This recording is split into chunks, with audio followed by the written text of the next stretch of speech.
சொத்து சொகம் உள்ளவனோ செல்வ மகன்தான்.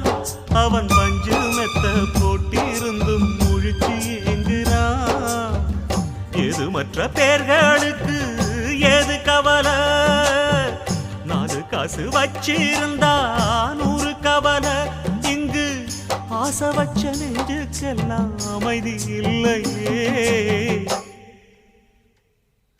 என்ன வேலை அது, என்ன வேலை? மன நிம்மதிதான் இங்கு என்ன வேலை? எந்த கடை அது, எந்த கடை? அத விக்கிறது இங்கு எந்த கடை?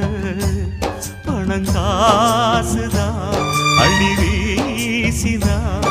அடடா அதுதான் கடையில் கிடைக்காது.